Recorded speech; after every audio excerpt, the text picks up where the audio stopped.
walking dead, suck hard, crack my head, succubus, deathbed, black heart, blood red, skeleton, silhouette, cocaine, cigarette, suck hard, crack my head, skull fucker.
Oh non, encore de la clairette de Die.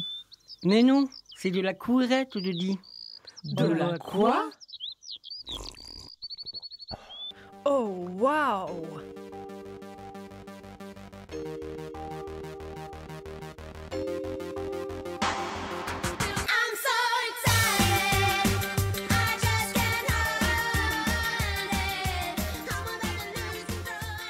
Toi aussi, tu t'ennuies seul ici?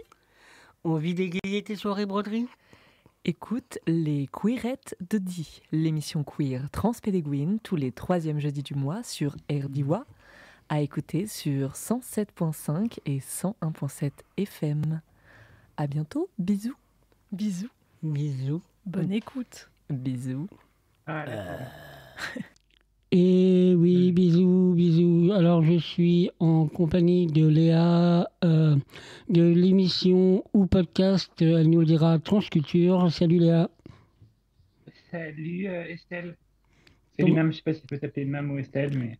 Madame Estelle, c'est un nom d'écriture, entre guillemets, un nom de plume. Pour tous les jours et pour l'émission, c'est Mam. Alors, comment vas-tu? Ça va et toi?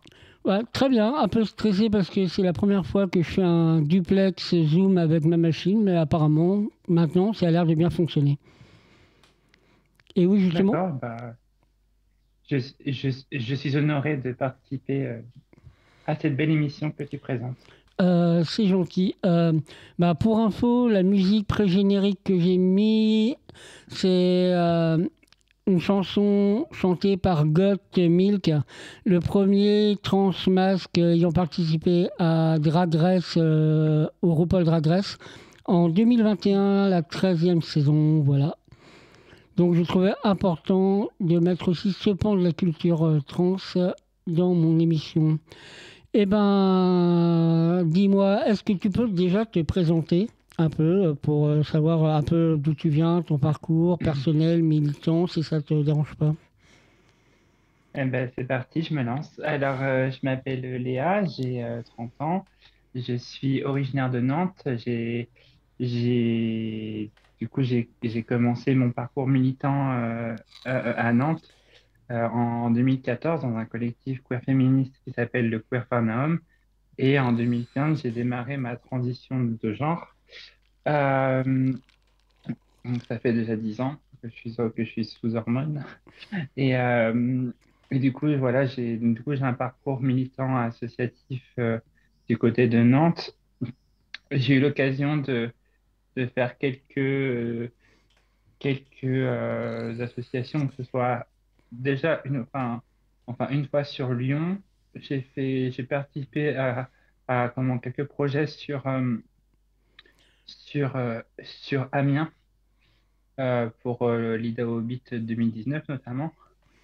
Euh, parce que voilà, j'ai des amis sur Amiens.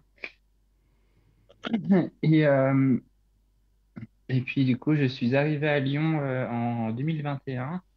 Et depuis 2021, je présente l'émission Transculture. Très bien.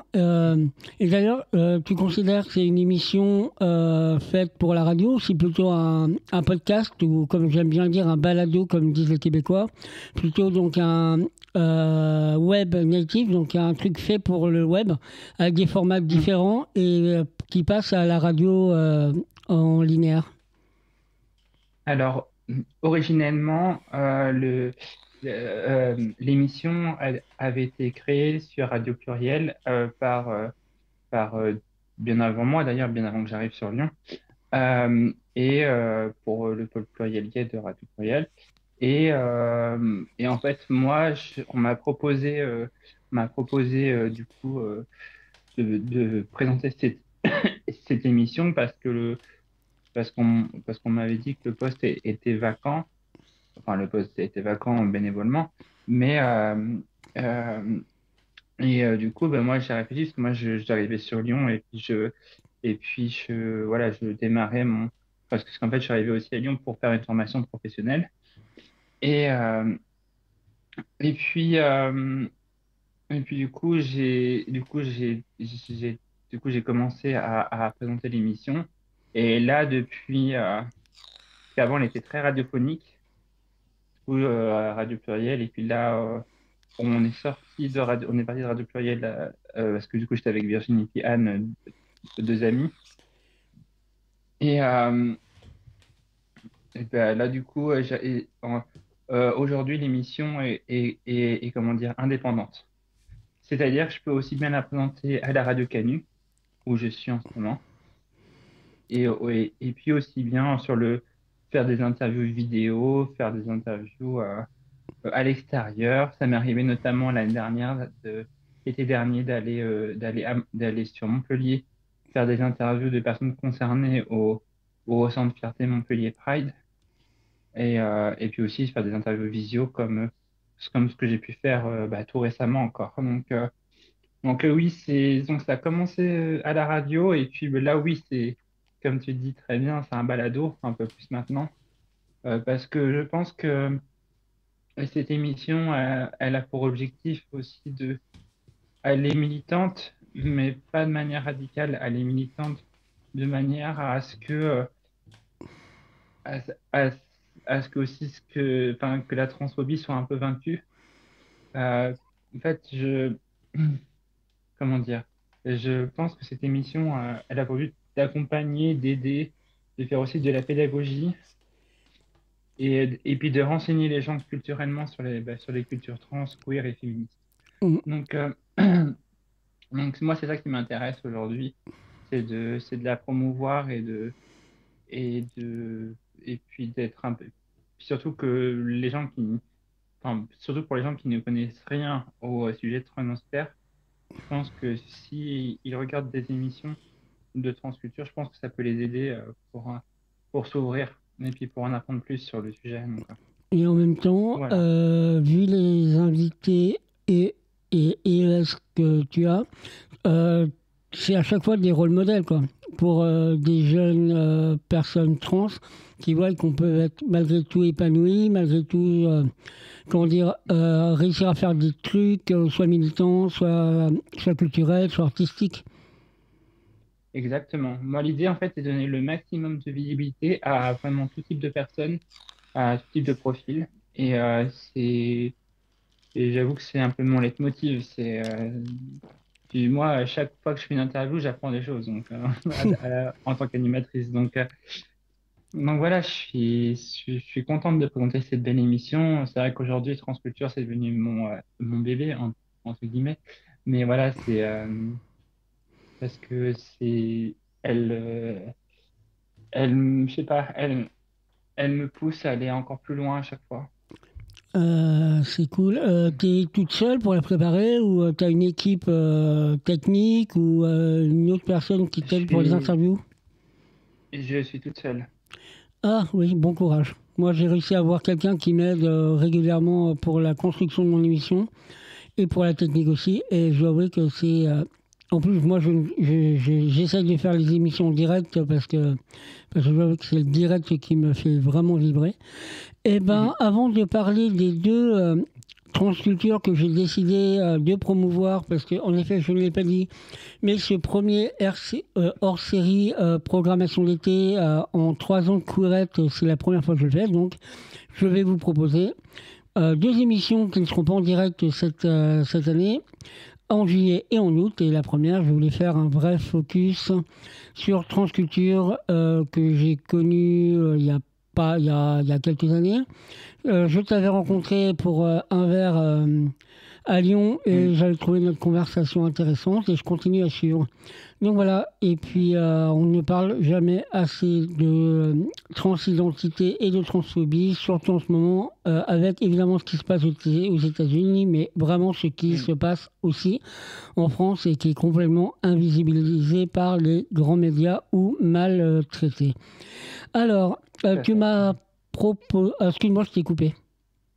Non, non, mais tout à fait, je voulais rebondir sur ce que tu viens de dire, mais oui, moi en fait, si tu veux, toi là en ce moment, sur ce qui se passe dans le monde, sur la transphobie ambiante, etc., moi en fait, toute cette transphobie qu'on ressent en ce moment dans le monde et en France, ça me pousse encore plus, pour moi en fait, mon émission, elle a encore plus de sens, tu vois. Et, et du coup, c'est pour ça que je lâcherai jamais Transculture, parce que déjà pour nos différentes générations et même pour les générations qui vont arriver. Voilà, je pense à mon neveu qui a 2 ans, bah, toute sa génération, bah, c'est les personnes concernées, bah, ouais, elles auront bah, peut-être encore certains médias sur lesquels s'appuyer pour, mais pour aussi mieux se comprendre. Voilà. Ouais, ouais, au moins apprendre à se connaître et généralement ça va. Ouais, c'est ça. Bon, bah avant que tu nous parles des deux émissions balado que j'ai choisi à diffuser, pardon, alors tu m'as donné 3 musiques, par Oui. laquelle veux-tu commencer? Alors, est-ce que tu peux me rappeler les Bien trois sûr. musiques que je t'ai envoyées? Alors Graduation par Gemini, Ouais, Trouble par Parof Stellar featuring Nicky Williams et Russ ouais. Turn Me Cool par Russ Chimes vs Phoenix. Alors, on va commencer par Gemini Graduation. Très bien. Euh, Voilà. Tu peux alors, nous la présenter? Ouais. Pourquoi cette chanson? Alors, tout simplement parce que quand j'ai découvert Gemini, c'était à mon début de transition. C'est à la base un artiste dubstep électro, mais aussi qui fait aussi bien de la mélodie qui est de la progressive. Euh, et en fait, Gemini, c'est un artiste voilà, que je trouve tellement complet. Et la musique Graduation, elle est juste magnifique. Et enfin, pour les gens qui n'ont pas vu le clip, je vous conseille d'aller le voir parce que je le trouve très beau. Euh, et voilà. Et puis je trouve que le clip a beaucoup de sens. Et la musique également. Je pense que voilà. Donc pourquoi ce titre? Parce que j'adore tout simplement Gemini. J'adore ce qu'il fait. Et voilà. Donc je suis contente de le présenter dans les courettes de Di. Très bien. Ouais. Bah, c'est parfait. Donc, juste pour préciser, et c'est ce que je fais toujours, Léa, tu m'as demandé si tu m'entendais bien tout à l'heure, mais le problème, c'est que ton micro passe par l'ordinateur. Donc, tu as un peu parlé sur la musique, rien de grave, hein, je veux dire, ça s'est quasiment pas entendu, ça fait partie de ce que j'aime bien dans comment je prépare mes émissions. Donc t'as pas besoin de parler, je t'entends bien. Et on écoute tout de suite Gemini. Ouais.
Et voilà, c'était Gemini avec le morceau Graduation. Ben voilà, donc Relia, tu m'entends toujours?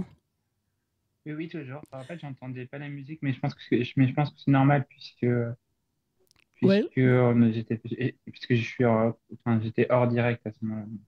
ok. Donc, Et ben, maintenant j'ai choisi sur les 3 émissions que tu m'as envoyées, parce que malgré tout, je n'ai qu'1h50 d'émission, ce qui est déjà beaucoup. Euh, Et ben, on va commencer par la très longue interview de Naomi Joseph, oui.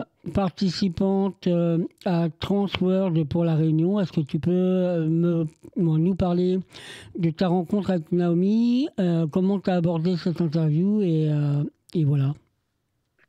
Alors, en fait, moi, j'ai connu Naomi via les réseaux sociaux.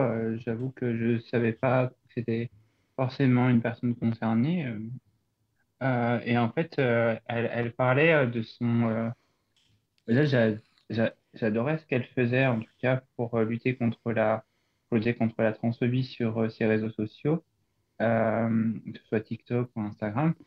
Et, et en fait, récemment, puis en fait, quand on s'est rencontrés, je sais pas, j'ai senti un certain feeling entre elle et moi. Parce qu'en fait, on a elle a de très belles valeurs et qui sont similaires aux miennes, de valeurs humaines. Et je sais pas, on a une certaine compréhension commune. Et puis, Naomi, elle est juste rayonnante. Euh, J'adore sa manière de militer, justement. C'est une personne qui, euh, qui est modèle photo, qui, qui est mannequin aussi. Et, euh, et en fait, là, prochainement, elle va participer au concours Miss Queen Trans World 2025 qui se déroulera, je crois, à Malaga, il me semble, euh, donc du côté de l'Espagne. Et, euh, et en fait, l'interview avec Naomi, elle elle est riche d'enseignements, elle est riche humainement. Euh, j'ai abordé cette interview plutôt avec tranquillité, euh, parce qu'en fait, avec Naomi, on a préparé l'interview euh, pour un peu voir les différents sujets. Parce que moi, c'est un peu comme, enfin, ma manière de préparer les émissions, c'est de voir avec la personne quels sont les sujets qu'elle aimerait, euh, qu'elle aimerait aborder. Et, euh, et donc, du coup, j'ai pu un peu faire un CV, on va dire, sur la personnalité de cette belle personne qui est Naomi et, sur tout ce qu'elle fait dans sa vie, professionnellement, personnellement, d'un point de vue aussi loisir, etc. Et puis évidemment, on a parlé de son échéance pour le concours. Et, et donc, du coup, voilà. Donc, ça s'est fait assez naturellement, en fait, avec Naomi. Il n'y a pas eu de chichi, il y a pas eu de superficialité. Il y a eu ça s'est fait de manière assez naturelle, en fait. Eh Je crois ben, que j'ai dit deux fois cette phrase, mais bon, c'est pas bon, grave. c'est pas très grave, t'inquiète pas, on ne coupe pas au montage. Euh, Hmm. et la deuxième que j'ai choisie, évidemment, c'est Graffité. Et là, c'est Hmm. autre style, j'imagine. Hein. Donc, toujours même manière de préparer ou ça change Ah, selon les personnes. alors, Graffiti, il faut savoir que, perso, j'ai découvert ce groupe l'année dernière avec Virginie, justement. Parce qu'en fait, avec Virginie, nous présentions l'année dernière une autre émission, mais plus musicale, qui s'appelait Fast Track. Et en fait, ce qui s'est passé, c'est qu'on cherchait un peu des artistes de la communauté et et on est tombé sur Graffiti. Et, euh, et puis, par pur hasard, il y a un moment donné, sur le Instagram de Transculture, je fais une publication comme quoi, bah, pour le 5, je crois que c'était le 5 avril, un truc comme ça, j'avais, je cherchais je voulais faire une émission un peu en mode radio libre. En gros, chaque personne concernée, si elle souhaite participer, elle peut venir à la radio. Et j'ai la guitariste de Graffiti, Sacha, qui vient me contacter par message privé le vendredi soir, donc la veille, pour demander, on est sur Lyon pour le carnaval solidaire, parce qu'elle jouait en fait le lendemain soir, donc le samedi soir. Je crois que c'était à la Doua ou enfin voilà. Et, euh, et du coup, bah, j'ai fait, bah, oui, on peut même, si tu veux, enfin, je lui ai dit, bah, si tu veux, on peut s'organiser à une interview improvisée. Euh, Ouais, timing un peu serré, mais ça l'a fait. On a fait 20 minutes d'interview. Et, euh, et puis, ben, voilà comment ça s'est fait. Donc, ça s'est fait de manière assez improvisée, finalement, cette interview. Mais voilà, ça permettait enfin, que le groupe parle de leur style, parle de l'hyperpop aussi, comme c'est leur genre de musique. Et voilà, parle de leur parcours musical et c'était intéressant. C'était court mais intéressant. Ouais, Donc, quelle voilà. autre chose à dire, non? Non, voilà, c'était tout. Donc, je vous invite les gens à aller vraiment découvrir l'interview parce elle était très intéressante. C'est parfait. En fait, je vais être encore, comme d'hab, je vais être un peu pris par le temps. Bon, l'émission va durer plus d'1h50, donc évidemment, ça risque d'être coupé à la diffusion directe, mais ça sera évidemment disponible rapidement sur le site de RDIWA. Alors, pour la Mm. deuxième musique, c'est Russ Chimes ou Parov Stellar. Euh, laquelle ça? Ah, elles sont toutes les deux très bien. Euh, je dirais, euh, en fait, ouais, je vais mettre Rust Shines vs Phoenix, Turn Me Cool. En fait, Jack London Remix. Euh, En fait, ça, c'est une musique que j'ai découverte sur SoundCloud. Parce qu'en fait, il faut savoir aussi que à titre personnel, je suis DJ, je fais du mix depuis longtemps, depuis mes 15 ans. Mais, et en fait, j'ai découvert cette musique sur cette plateforme, sur SoundCloud. Je l'ai beaucoup apprécié. Et en plus, quand j'ai vu qu'il y avait Phoenix dedans, bah, Phoenix, c'est un groupe de légendes, hein, on ne va pas se mentir. Hein. J'aime beaucoup ce qu'ils font. Et, euh, et puis, euh, et puis ce côté un peu mash-up avec du coup Rush Chimes. Que moi, je pense que voilà, c'est un mash-up, c'est un mix des deux, je pense, entre Phoenix et Rush Chimes. Et du coup, j'ai trouvé ça intéressant. Et puis cette musique, je la trouve, voilà, je la trouve très sympa. Mhm. Ok, c'est parfait. Merci beaucoup. C'est maintenant qu'on se dit au revoir parce que Zoom m'indique que la réunion gratuite se termine dans pas longtemps. Merci Ouais. beaucoup d'avoir répondu à mes questions et d'avoir parlé de ton émission Transculture. On quitte ce moment avec Léa, avec Russ Scheim vs Phoenix, donc apparemment un mashup. Turn Me Mm. Cool. Allez, Euh, mer- je vous... merci à toi, en tout Avec cas. plaisir, avec plaisir.